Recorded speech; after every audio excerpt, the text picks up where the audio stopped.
What are you listening for when you're tap tuning the tops? Who knows? I tap tune because it's fun.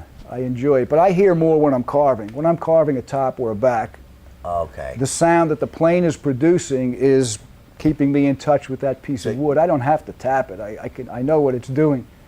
Okay. We're limited with the laminated tops and backs because we're using stock material. We thicken the sand our veneers to whatever that thickness may be. We laminate them. There's a layer of glue in between the lamination, so that has to be factored in. The glue weighs so much. It'll make the top and back just so flexible. Right. When we brace it to try to make that top as acoustically sensitive as we can. Right. Knowing all along it's never going to be as finely tuned a top as a carved will, but it's something. So a laminated guitar doesn't have to be a dead instrument. It can have some life to it acoustically. Yeah, at least the Benedettos. Yeah, well, do. that's what we tried, you know. Because I remember you were showing me one time, a long time ago, that you could get the top and bend, sort of almost bend it, and you could tell that, that this is the way it is. Yeah. Now in the beginning, let's say, I don't know, maybe you're 20 guitars, you're making your 20th guitar, okay? So in those early guitars, were there differences between from one to another to another to another? There were. The earlier ones? Yeah, there were. I mean, I thought they were all great, but when I'd finish one, usually I was very happy with it. Right. But hoped I could improve a little bit with the next one. Right. But it was about 15 years into it. That's when I finally developed whatever it was where they were coming out consistently. That Benedetto voice. Yeah, a balanced. Yeah. Right. Were you looking to do that to make like an identity kind of thing, or it just happens? I mean, sometimes you can't avoid it. It's a little bit of both. Yeah, you can't avoid it really. I mean, you want to refine the instrument. You want to take those established designs and refine them as best you can. But I never had a particular pitch in mind or anything other than richness, quality, and how I got there, I'm not sure. A little bit of graduation and bracing and wood selection and body depth. It's kind of like a player, it's like when, I can hear 4 notes and I know it's Howard Oldham.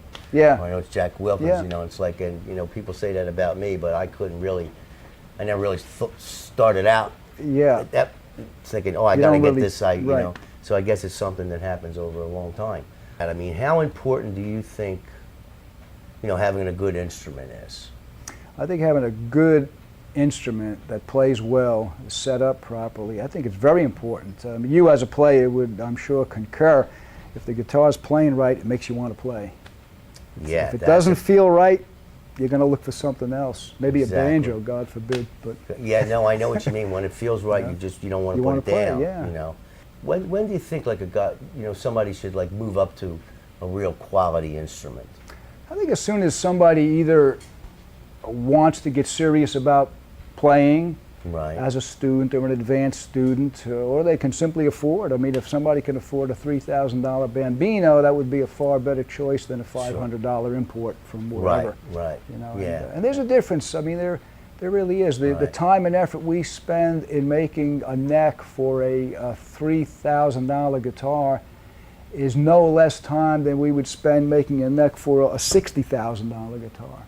Right. No difference at all. That's what this one would be. Well, the price is going up on this because of all the little inlays that are being hand cut and done. So every day the price goes up a little bit more. A little bit more. Every inlay is another $1,000. Yeah, it's not bad. Not bad. But it's true, and even with an inexpensive guitar, it should be made well. And the nice thing about it is we do boast that they are made 100% here in the States. That was really part of the mission in setting up this factory, if you will. I still call it a shop. I have to work at calling it a factory because in effect that's what it is, I suppose.